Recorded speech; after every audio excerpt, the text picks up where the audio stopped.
រឿងនីទឿប្រពន្ធ3កាលពីព្រេងនាយមានបុរសម្នាក់ឈ្មោះនីទឿមានរូបសម្បត្តិមិនសូវល្អទេទាំងទាបទាំងអាក្រក់មើលតែគាត់ជាមនុស្សមានគំនិតរមែងតែងប្រាថ្នាចង់បានភរិយាម្នាក់ដែលមានលក្ខណៈល្អឥតខ្ចោះគ្រប់ដប់ទាំងរូបសម្បត្តិនិងអត្តចរិតដោយសារតែការប្រាថ្នាចង់បានភាពល្អឥតខ្ចោះនេះហើយទើបនីទឿតែងតែមិនសូវមានដំណោះស្រាយចំពោះបញ្ហាគ្រួសារដែលកើតឡើងហើយទីបំផុតតែងតែលែងលាក់ប្រពន្ធដើមដើម្បីស្វែងរកប្រពន្ធថ្មីដែលល្អជាងប្រពន្ធទី1អ្នកនាងនារីស្អាតដំបូងឡើយនីទឿបានរៀបការជាមួយនឹងនារីម្នាក់ឈ្មោះ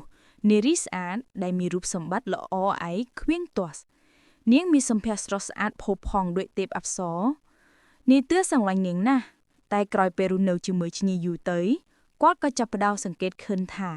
នាងស្អាតពេកមិនចេះធ្វើការងារផ្ទះសម្បាញ់អ្វីសោះគិតតែពីតែងខ្លួននឹងចូលចិត្តដេកច្រើនលឿនលុបពេលនីទឿបើឲ្យធ្វើអ្វីនាងក៏ធ្វើមិនបានស្រួលបួលឬក៏ត្អូញត្អែនីទឿក៏គិតថារូបស្អាតតែអត់ប្រយោជន៍ប្រពន្ធបែបនេះមិនមែនជាប្រពន្ធគ្រប់ដប់ដែលខ្ញុំចង់បាននោះទេដោយចំនឹងភាពខ្ជិលច្រអូសរបស់នាងមិនបាននីទឿក៏សម្រេចចិត្តលែងលាក់នាងស្អាតហើយបន្តដំណើរស្វែងរកភរិយាថ្មី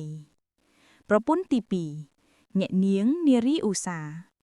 ក្រោយមកនីទឿក៏បានជួបនឹងនារីម្នាក់ទៀតឈ្មោះនារីឧស្សាហ៍នាងជាមនុស្សឧស្សាហ៍ព្យាយាមណាស់មិនថាការងារក្នុងផ្ទះឬក្រៅផ្ទះនាងធ្វើបានគ្រប់យ៉ាងដោយមិនចេះនឿយហត់នាងធ្វើម្ហូបឆ្ងាញ់បោកគក់ស្អាតនិងដាំដំណាំបានផលច្រើននីទឿសប្បាយចិត្តនឹងប្រពន្ធថ្មីនេះណាស់ព្រោះផ្ទះសម្បែងមានរបៀបរៀបរយនិងមានទ្រព្យសម្បត្តិកើនឡើងប៉ុន្តែមិនបានប៉ុន្មានផងនីទឿក៏ចាប់ផ្ដើមត្អូញត្អែក្នុងចិត្តទៀតថានាងឧស្សាហ៍មែនតែនាងមិនចេះនិយាយពីរោះរណ្ដំសោះម្យ៉ាងវិញទៀតនាងក៏មិនមានរូបសម្បត្តិស្អាតដូចនារីមុនដែរប្រពន្ធល្អត្រូវតែមានទាំងរូបនិងទាំងគំនិតនីទឿកាន់តែខឹងពេលឃើញនាងឧស្សាហ៍ស្លៀកពាក់ចាស់ៗដើម្បីធ្វើការងារហើយនីទឿតែងតែនិយាយថាប្រពន្ធរូបនេះនៅមិនតាន់គ្រប់ដប់នៅឡើយទេទីបំផុតនីទឿក៏លែងលះនាងឧស្សាហ៍ទៀតហើយបន្តដំណើរស្វែងរកប្រពន្ធម្នាក់ដែលប្រសើរជាងគេប្រពន្ធទី3អ្នកនាងនារីឆ្លាតការស្វែងរកចុងក្រោយនីទឿបានជួបនឹងនារីម្នាក់ឈ្មោះនារីឆ្លាតនាងជាមនុស្សមានប្រាជ្ញាវាងវៃចេះដោះស្រាយបញ្ហាគ្រប់យ៉ាងដោយភាពឆ្លៀសស្វៃនិងចេះនិយាយលងលួមប្តីយ៉ាងផ្អែមល្ហែមនីទឿចាប់អារម្មណ៍នឹងគំនិតនាងណាស់ប៉ុន្តែក្រោយពេលរស់នៅបានមួយរយៈនីទឿក៏មានចិត្តមិនសប្បាយចិត្តទៀតគាត់គិតថានាងឆ្លាតមែនតែនាងមិនដែលចូលមកធ្វើការងារអ្វីសោះទុកតែឲ្យធៀមធ្វើម្យ៉ាងវិញទៀតនាងក៏មិនមានរូបសម្បត្តិស្អាតដោយប្រពន្ធទី1និងក៏មិនឧស្សាហ៍ដោយប្រពន្ធទី2ដែរនាងឆ្លាតដឹងថាប្តីមិនពេញចិត្តក៏សួរដោយស្មាំញញឹមបងទឿតើបងមិនពេញចិត្តនឹងអូនត្រង់ណាទៀតហើយនីទឿក៏ឆ្លើយដែលមិនលាក់លៀមខ្ញុំចង់បានប្រពន្ធម្នាក់ដែលមានលក្ខណៈល្អគ្រប់ដប់ស្អាតឧស្សាហ៍និងឆ្លាតតែអូនមានតែភាពឆ្លាតនាងឆ្លាតសើចតិចៗរួចនិយាយទៅកាន់នីទឿថាបងទឿជាទីស្រឡាញ់តើបងបានពិនិត្យមើលខ្លួនឯងហើយឬនៅមុននឹងទាមទារមនុស្សដែលល្អឥតខ្ចោះមកធ្វើជាប្រពន្ធបងមានរូបសម្បត្តិល្អដែរឬទេតើបងឧស្សាហ៍ដែរឬទេតើបងឆ្លាតដែរឬទេការដែលបងចង់បានមនុស្សគ្រប់ដប់មកធ្វើជាគូគឺវាពិបាកនឹងរកបានណាស់ក្នុងលោកហើយបើទោះបីជារកឃើញក៏ដោយតែនាងក៏មិនជ្រើសរើសបងដែរ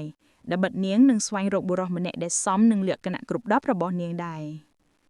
សម្ដីរបស់នាងឆ្លាតបានធ្វើឲ្យនីទឿភ្ញាក់ស្មារតីគាត់បានដឹងថាការដែលគាត់ស្វែងរកមនុស្សគ្រប់ដប់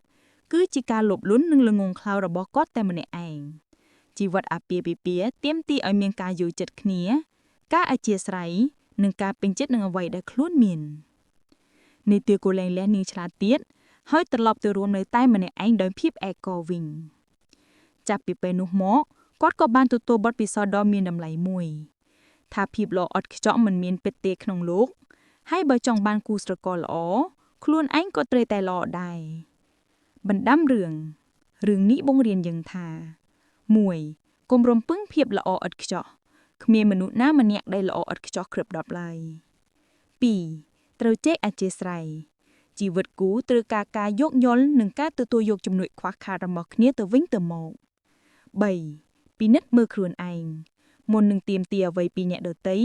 ត្រូវពិនិត្យមើលថាតើយើងមានគុណសម្បត្តិស័ក្តិសមនឹងអ្វីដែលយើងចង់បាននោះដែរឬទេ